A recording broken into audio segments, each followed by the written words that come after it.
Today we are going to start by the application of the Avogadro's law. On the last class, we have completed one application of the Avogadro's law. Today we are going to complete more two applications of the Avogadro's law. चलिए first वाला application शुरू करते हैं, that is the determination between the vapour density and the molar mass of the gas. हमें एक ऐसा relation derive करना है जो vapour density and molar mass के बीच में डेरिवेशन डिराइव करे। देखिए सबसे पहले आपके स्क्रीन में वेपर डेंसिटी का डेफिनेशन दिया गया है that vapour density of a gas is the ratio between the mass of a certain volume of a gas to the mass of the same volume of the hydrogen gas under the similar condition of temperature and pressure. चलिए ये तो क्या vapour density. Vapour density का मतलब ये होता है, सबसे पहले वेपर डेंसिटी को हम लोग समझते हैं कि वेपर डेंसिटी होता क्या है। वेपर डेंसिटी हम लोग डी से डिनोट किया जाता है। ऑब्वियसली इसको कैलकुलेशन किया जाता है एसटीपी में, स्टैंडर्ड टेम्परेचर एंड प्रेशर में। कैलकुलेशन कैसे होता है एसटीपी का, कैलकुलेशन कैसे करते हैं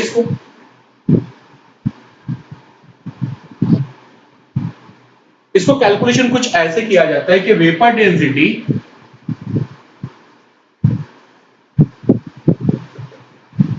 is equal to vapour density is equal to the mass of certain volume of a gas divided by the mass of same volume of hydrogen।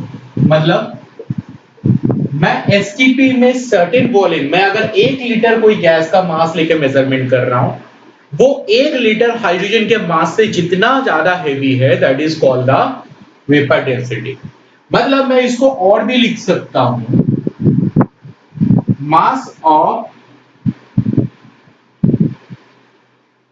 1 litre of gas, simplify करके mass of 1 litre of certain gas कर देता हूं आपके लिए और easy होगा समझने के लिए, bye mass of 1 litre of hydrogen. Clear बेटा, ये समझ आया? Any problem anyone having? तो हमें डिराइव करना है relation between the vapour density and the molar mass. तो मोलर मास का भी डेफिनेशन थोड़ा सा देख लेते हैं। We have to derive the relation for molar mass also. Molar mass m is equal to mass of 1 mole of the substance, या फिर 1 मोल ला करके 1 मॉलिक्यूल कर देते हैं, बेटर होगा। 1 molecule of the substance by mass of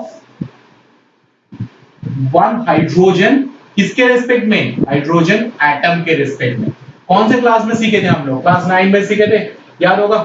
ठीक है, कि molar mass is equal to mass of 1 molecule of the substance. जिस भी मॉलिक्यूल के लिए कैलकुलेशन करना है वो एक हाइड्रोजन मॉलिक्यूल, हाइड्रोजन एटम्स के कंपैरिजन में जितना गुना हैवी होता है that is called the molar mass. मैं अगर एग्जांपल दूं आपको, H2O का मास होता है 18, that means 18 divided by 1 is equal to 18। That means मैं बोल सकता हूं it will be 18 time heavier compare to 1 hydrogen atom जिसका मास होता है 1।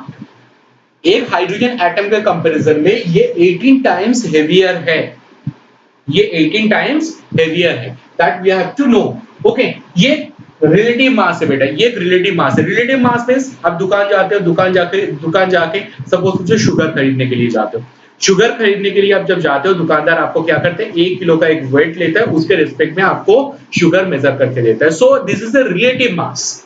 किसी के रेस्पेक्ट में मैं मास को कैलकुलेशन कर रहा हूं, that is called the relative. हम लोग ये माने हैं जो वेट को यूज करते हैं, या फिर हिंदी में जिसको पार्ट बोला जाता है, जो हम लोग वेट यूज कर रहे हैं वो वेट को हम लोग 1 किलो मेजरमेंट किए हैं, उसको हम लोग 1 किलो मेजर करके कैलकुलेशन किए। उसको अगर हम लोग 2 किलो मानते तो वो 2 किलो के हिसाब से मेजरमेंट होता। तो 1 किलो वो जो वेट है उसके रेस्पेक्ट में वो आपको 1 किलो शुगर कैलकुलेशन करके दे रहा है। यहां पर हम लोग क्या कर रहे हैं, एक हाइड्रोजन एटम के रेस्पेक्ट में एक मॉलिक्यूल ऑफ सब्सटेंस कितना गुना हेवी है उसको हम लोग मॉलिक्यूलर मास के हिसाब से रिप्रेजेंट करते हैं। चलिए इसके साथ वेपर डेंसिटी का रिलेशन हम लोग डिराइव करते हैं। ये बहुत इंपॉर्टेंट है, ये आप याद रखेंगे तो फिर बेटर होगा। ठीक है, तो स्टूडेंट और एक बार मैं वेपर डेंसिटी का डेफिनेशन लिख देता हूं। तो vapour density is equal to, हम लोग क्या लिखे थे, vapour density is equal to mass of certain volume of substance divided by mass of same volume of hydrogen. That means मैं उसको और सिंप्लीफाई कर देता हूं, mass of 1 litre of substance. Clear बेटा? सर्टेन वॉल्यूम को मैं एज्यूम कर लेता हूं कि 1 लीटर, सर्टेन वॉल्यूम जो है वो 1 लीटर मैं एज्यूम कर लेता हूं, ठीक है, उसके हिसाब से 1 लीटर लिख रहा हूं। So mass of 1 litre of hydrogen. अब मैं ये एज्यूम कर रहा हूं, लेट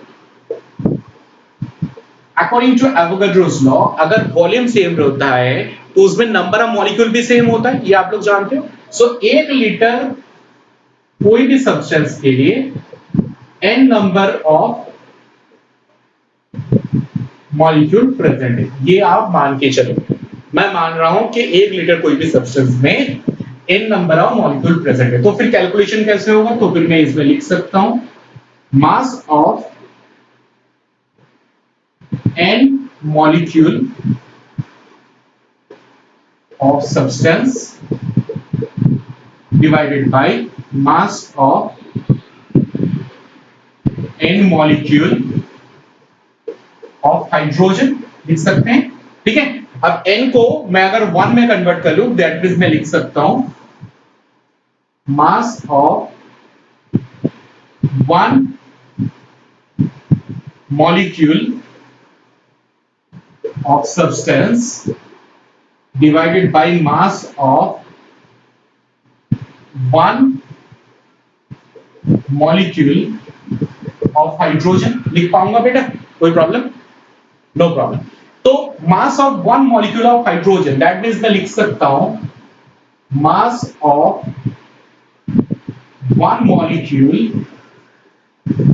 of substance। एक हाइड्रोजन मॉलिक्यूल में कितने एटम प्रेजेंट है? 2 एटम प्रेजेंट है। So that means mass of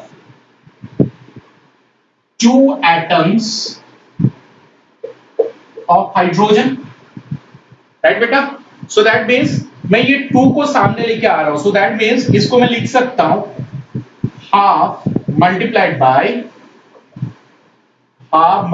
bye mass of 1 molecule of substance divided by mass of 1 atoms of hydrogen। कोई भी सब्सटेंस का एक मॉलिक्यूल एक हाइड्रोजन एटम के कंपैरिजन में जितना गुना हेवी होता है, उसको हम लोग क्या नाम से बुलाए थे अभी? Molecular mass. और ये रिलेशन कहां से आ रहा था? Vapour density. So that means मैं यहां से लिख सकता हूं कि वेपर डेंसिटी जो आया, vapour density in the bracket D is equal to half into half multiplied by mass, molecular mass, right बेटा? सो दैट मींस क्या लिखा जा सकता है? D is equal to half into m और m is equal to 2D। This is the basic relation जो आपको समझना है और आपको सीखना है। तो फिर मैंने क्या किया, मास ऑफ दी, पहले वॉल्यूम को मैंने मॉलिक्यूल में कन्वर्ट किया by using the Avogadro's law. Avogadro's law से जैसे वॉल्यूम में कन्वर्ट हो गया, उसके बाद उससे मॉलिक्यूलर मास का रिलेशन मैंने डिराइव कर लिया, ठीक है। So this is the relation between them, ठीक है। Hope so able to understand. चलिए स्टूडेंट, अब हम लोग थर्ड रिलेशन को सीखते हैं, that is the relationship between the mass and the volume for a certain gas. ये बहुत इंपॉर्टेंट है for the concept of the for understanding the concept of mole concept। mole concept में हम लोग अगर मास को, मॉलिक्यूलर मास को या फिर मोल्स को अगर वॉल्यूम में कन्वर्ट करना चाहते हैं, उसके लिए जो रिलेशन आता है, उसके लिए ये वाला बहुत ज्यादा इंपॉर्टेंट है। चलिए इसको सीखते हैं। देखिए हम लोग अभी सीखने के लिए क्या कोशिश कर रहे हैं कि we have to derive one relation between the molecular mass, और जिसको हम लोग मोलर मास भी बोल सकते हैं। मोलर मास का मतलब होता है 1 मोल सब्सटेंस का जो मास होता है, that is called the molar mass, and volume of the gas. ये दोनों के बीच में एक रिलेशन हम लोग डिराइव करने के लिए कोशिश कर रहे हैं जो बहुत ज्यादा इंपॉर्टेंट है। चलिए अभी तक हम लोग क्या चीज सीखे इससे पहले वाले रिलेशन में, that is molecular mass is equal to 2 into vapour density. That means मैं लिख सकता हूं 2 into mass of certain volume of gas at STP 100%, ये एसटीपी में होना चाहिए, by mass of same volume of hydrogen.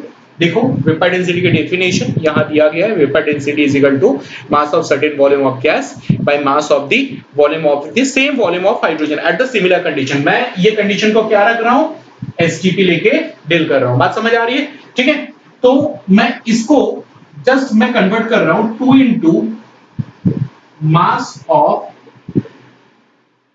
1 litre of gas और certain gas by mass of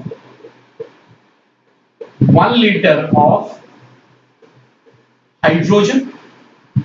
अब देखो जब मैं एसटीपी में कैलकुलेशन करता हूं, सारे ये कैलकुलेशन जो हो रहा है एट एसटीपी,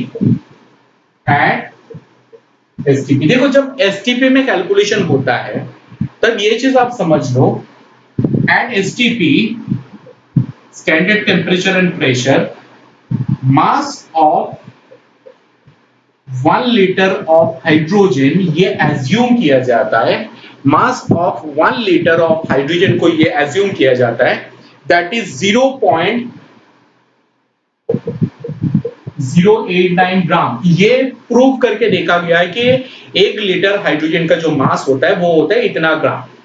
ठीक है, सो दैट मींस ये वैल्यू को मैं पुट करता हूं, सो that means 2 into mass of 1 liter of hydrogen or 1 liter of certain gas divided by 0.089। ठीक है, एक काम करता हूं, अब ये 2 और 0.089 को आप डिवाइड करो, और ये रिलेशन कहां से आ रहा था, मॉलिक्यूलर मास से। तो molecular mass is equal to 2 into mass of 1 litre of certain gas divided by 0.089। इसको अगर डिवाइड करोगे तो ये आ जाता है, आप डिवाइड करके देख लीजिए, इसको अगर डिवाइड करेंगे तो ये आएगा 22.4 into mass of 1 litre of certain gas. That means मैं लिख सकता हूं molecular mass is equal to mass of 22.4 litre, दोनों को जस्ट मल्टीप्लाई कर दो, ऑफ सर्टेन गैस। अब जानते हो मॉलिक्यूलर मास को या 1 मोल को अगर हम लोग वॉल्यूम में कन्वर्ट करते हैं तो कितना वॉल्यूम लेते हैं, 22.4 लीटर। कुछ क्वेश्चंस भी था इसके रिलेटेड, मोल कॉन्सेप्ट में भी सीखेंगे। तो ये यहां से प्रूव हो गया। देखो मॉलिक्यूलर मास जिसको हम लोग मोलर मास भी बोल सकते हैं, उसका मास किसके साथ इक्वल हो रहा है, mass of 22.4 litre of a certain gas. और ये जो 22.4 लीटर जो आ रहा है, इसको एक नाम से भी बुलाया जाता है। इसको ये जो 22.4 लीटर जो आ रहा है, ये 22.4 लीटर को ग्राम, इसको बोला जाता है ग्राम। तो ये जो 22.4 लीटर है ऑफ गैस जो आया है, इसको और एक नाम से बुलाया जाता है, that is called the gram molecular volume, जिसका इक्वल होता है 1 मोल सब्सटेंस का जो मास होता है उसके साथ, और 1 मोल ऑफ सब्सटेंस का मास जो होता है उसको हम लोग मॉलिक्यूलर मास भी बोलते हैं। ठीक है बेटा, समझ आया होगा? तो फिर इसको 100% लाइक कीजिए, शेयर कर दीजिए, चैनल को सब्सक्राइब कर लीजिए। Okay, thank you.